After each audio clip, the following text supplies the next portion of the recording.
Hello. Okay. Ta-da! Make space for me. I'm making space for you, darling.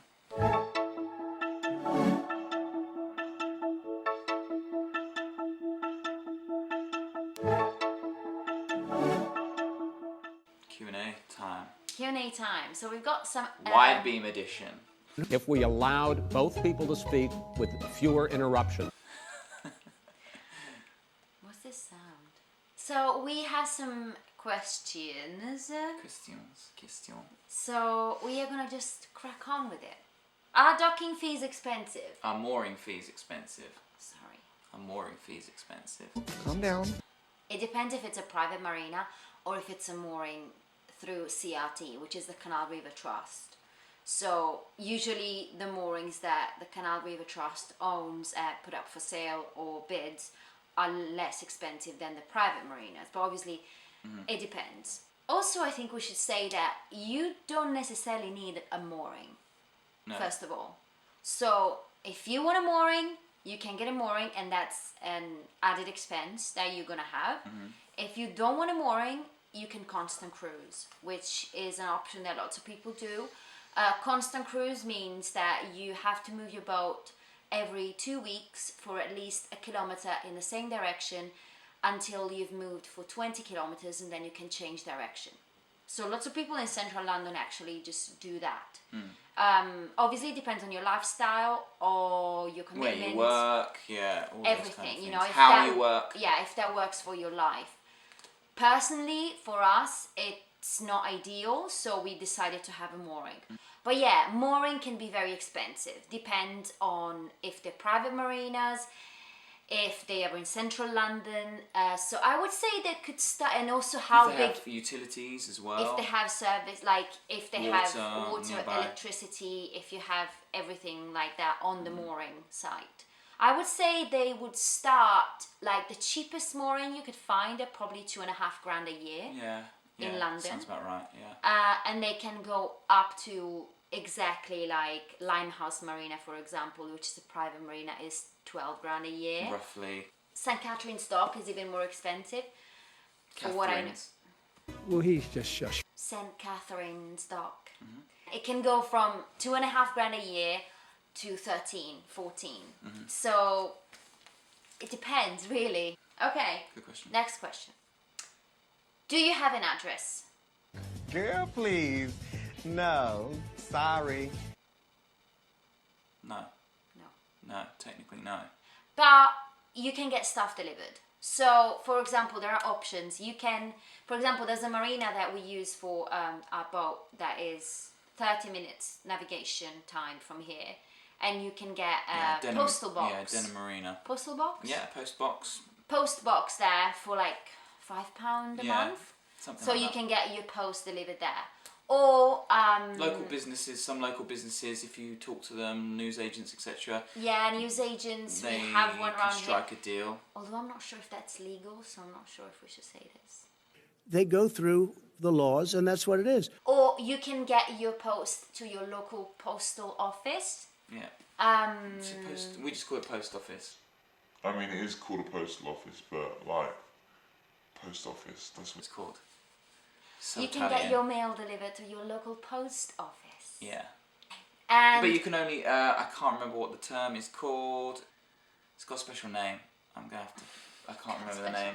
For now, for example, we are getting most stuff delivered to friends. Yeah. In Which terms is, of parcels, yeah. Yeah, in terms of like big parcels and stuff. Amazon's. Also, we've moved everything electronically. So everything from like banks or phone bills and all that stuff. So we don't waste paper. Totally do it. Yeah. Absolutely. You can totally do it online. There's Amazon lockers around here, so you know you can use those. That's it. Yeah. My mom asked,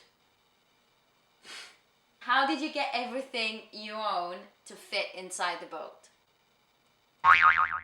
Shade. First of all, we don't own many things. No, we never have. No. Actually, we found that we had a lot more storage than we thought. We were a bit worried at the beginning, but everything seems to fit fine. Everything fits fine. Yeah. But obviously there is limited storage, which is great, in my opinion. We already live in a world that just pushes you to buy things constantly. You hoard.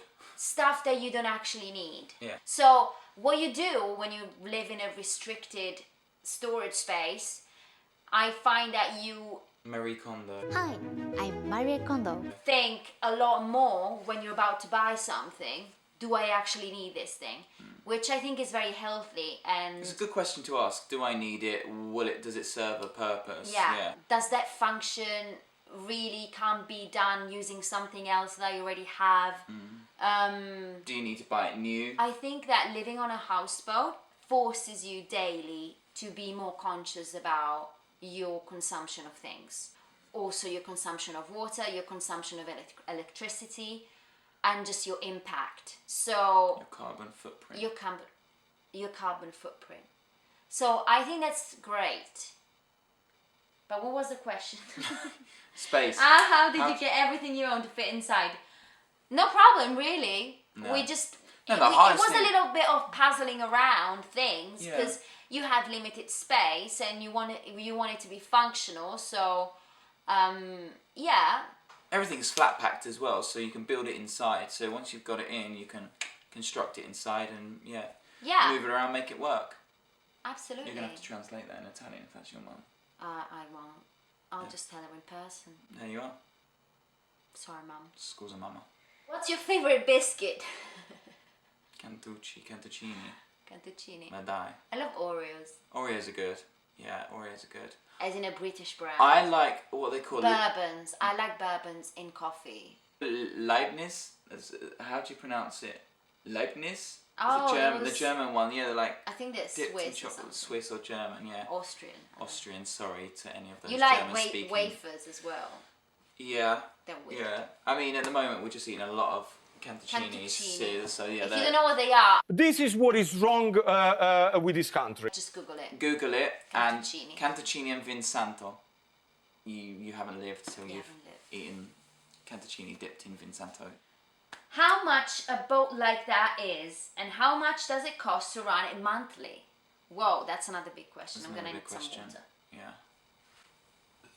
So such a big question. She needs water.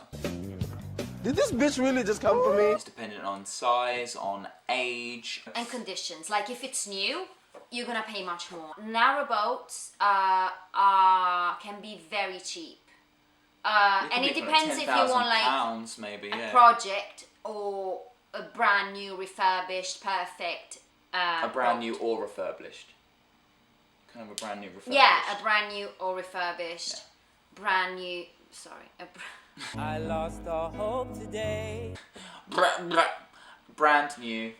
A brand new refurbished. God, I've lost my train of thoughts. I don't, train. So, Yeah, that's nice. boats. We like when boats pass. Can we start again? Because I lost my train of thoughts. Yeah. If you want to have an idea, I would just suggest to go on one of those websites where all the boats are listed. apollodock.com, Boat Shed, so that you can have an idea Yeah. of That's what, the best thing to compare. Yeah, because then you can see what would you would go for and how much that would cost. One eternity later. Our camera died, and we re-recorded the second part like 3 times. 3 times. Okay. Audio so, problems. We had audio problems. Blurriness. We had, yeah. But now we're here. Narrowboats, they can start around 20k upwards, depending on all the factors that we already mentioned. But for a wide beam like this, you're looking at 90, 100,000 pounds more. Plus, upwards. Yeah. considering this is a 65 feet per 12 wide beam. Quite young. That was quite young hull, and in very, very good conditions. and very well finished. And very, with very good specs. Yeah. But apart from this, the sky's the limit. So you can find houseboats, massive barges that go for $500,000. Oh, wow. 300, 400, 500,000, 600,000 pounds, Yeah. which you won't be able to move around the canals because they're too big, but they're incredibly luxurious and cool, I guess, Yeah, for sure. and expensive. But if that's your thing, that's your thing. But if you want to have an idea, just go on the websites that we Yeah, mentioned and Apollo have a Duck. look. Apollo Duck and Boat Shed. They're the ones I know. How much does it cost to run it monthly? Okay. Okay, so you have the yearly expenses that if you want, you divide by month, Yeah, you can which pay is in what we do. installments. Yeah. So you have the license, which is about just over £1,000. 1,000 again depends on. Depends if on it's what kind of narrowboat or wide license, beam, yeah. what kind of license. But they're yeah. usually just over £1,000. Insurance, which is going to be quite cheap, is probably cheaper than your car. They Somewhere go between £100 and £500, depending on third party Yeah. or fully comp per year. per year. And the mooring, if you have a mooring, which we already talked about. And then you have, depending on how your boat runs. So, for example, in our experience, our boat runs during the summer on solar panels. So that's our electricity. And then we use the engine to charge the batteries during the winter. Yeah, which is diesel. Which we is use, diesel. Yeah, we use our diesel. So you're going to pay for the diesel, for your engine to navigate, obviously. Yeah, for propulsion and for electricity. Yeah. For electricity, and then your coal For the winter, your for the stove. heating. We also have a central heating, but our main source of heating for the winter comes from the wood burner. Yeah. The pump out, which we pay because we don't have the composting toilet, so we Yep. have to go to do the pump out every 2 months. Yep, in the That's marina. around £20. The water is free. Yeah, you as part of your license, you just go to any water point, or sometimes if you've spent enough in a marina, they'll give you water for free.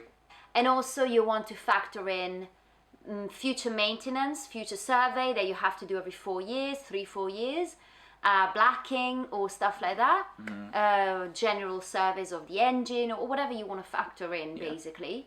Breakdown service if you want it. You Yeah. can get breakdown service, so you know. So on the way canal. we do it is we have a joint account and we roughly made a calculation on how much every year the boat is gonna cost us. Yeah, projected Considering, budget. like a projected budget, considering also the future expenses. Yeah. And that's how we do it, but everyone does it in their own way. How often do you have to sail or move the boat? So the main reason we have to move the boat is water, refilling the water tank, Every- and pump out for the dark waters, which means poop and pee. Oh, Jesus. Gross. It depends on how many people live on the boat and your tank capacity. So that's, again, it's going to change depending on these factors. Yeah. For us, we have to go to the marina, let's say, once every 2 months, depending on how much we're home, how much we are away. Yeah. And water, we have to get water every couple of weeks. Couple of weeks. Yeah. Um, Doesn't point nearby. sometimes even more if we could do like, lots of washing, lots of laundries. Yeah. What did your family think of buying a boat? My partner and I are looking into it, but my family think I'm mad for giving up a 4-bedroom house. I'm so glad you asked me this question. All right, I'll start. Dubious, probably, as was I. Yeah, I was just kind of comfortable in that kind of lifestyle that I was in, and I didn't know enough about living on the canals and on the waterways, and so I was a bit dubious, so I really had to kind of do my research. But what about your family? Well, yeah, no, I know that, I'm getting to that. So once I'd kind of done my research, then I was kind of able to kind of show them the plus points to this way of living, the finances, like the financial side of things, that, it would help us in the long run, saving money. And so once I got my head around it, I was able to kind of educate them, and then they were very supportive, and they were like, as long as I was happy, or we were happy, that, they would be supportive. So they're great like that, definitely. My family was very excited, although they had no idea what a houseboat was, because we don't have houseboats in Italy. But they thought it sounded really cool, and they were very excited for me because I was very excited. So I think it's normal if you're gonna have people in your family that are from an older generation that were just not exposed to an alternative, for them to being for them to being skeptical. But ultimately, it is your life, it is your choice, it is your happiness, and that's really what it comes down to. You don't have to make your family happy, you have to make yourself happy. And if this is the thing you wanna do, absolutely do it. Educate yourself, so like make sure you know everything, or as much as you can. I don't think it's possible to know everything, but that's part of the adventure, the fact that there are things that you won't know until you get on, and you have to kind of problem solve, and that's part of the adventure and the excitement. But like inform yourself, like speak to the community, like they're super duper supportive, like they're amazing. If you have any friends who have boats, absolutely go visit, speak to them. Speak with them. Ask all the questions, they'll be super happy to help. Even strangers, really. If you meet strangers on the canals, they will be happy to answer all your questions. Absolutely. Everyone in the boating community is like lovely. Actually, we have a neighbor that did exactly the same thing. Yeah. That sold a 3-bedroom house, I think. Yeah. He sold his 3-bedroom house and moved on a boat. Never been on a boat before. No. He bought the first boat that he saw. And he says it's the best decision he's ever made. But, you know, you're gonna hear lots of different stories. You know, there's might be people that are gonna tell you this is the best thing you could ever do, and people that'll be like, oh my gosh, I lasted 2 weeks and then I couldn't do it. Then that's okay. Like, so you just have to see if that is for you. But if you're convinced after all your research that this is for you, you know, go for it. Fuck your family. So crude. And if it doesn't work out, that's fine. Like, actually, it's good to, you know, make changes. Like, a lot of people are very happy to, you know, buy a house and have the mortgage for 25 years and have the family and have the job and not change anything. And that's fine. And if that works for them, that's great. Yeah. If that's what you want, that's great. But if that's not what you want, then there's alternatives out there. There's tons of alternatives. If you want to get a van and go traveling for the rest of your life, do it. Just do it. Just get your van and do it. Yeah. Convert it or buy it converted already and just go live your life. And yeah, you know, just don't buy into the normal narrative that this is what you're supposed to do. You're supposed to get a job. You're supposed to get a mortgage that you're going to pay for the next 30 years with lots of interest on top to feed the bank. And after that, you can retire and enjoy life. Enjoy life now. If you can. And yeah. We're getting a bit out of... Yeah, and we're going off well, not off topic, we're just going on. But yeah. But maybe we should do another video more like... Yeah. Absolutely. I don't know, ethical aspects. Oh, actually, I had a question about sustainability. Yeah. Which we maybe should do another video on. All right. Ciao.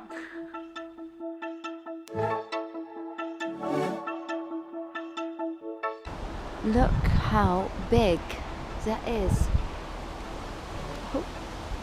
Just got like go into a little bit of a plie, yeah, and then like pump. And then twist like that.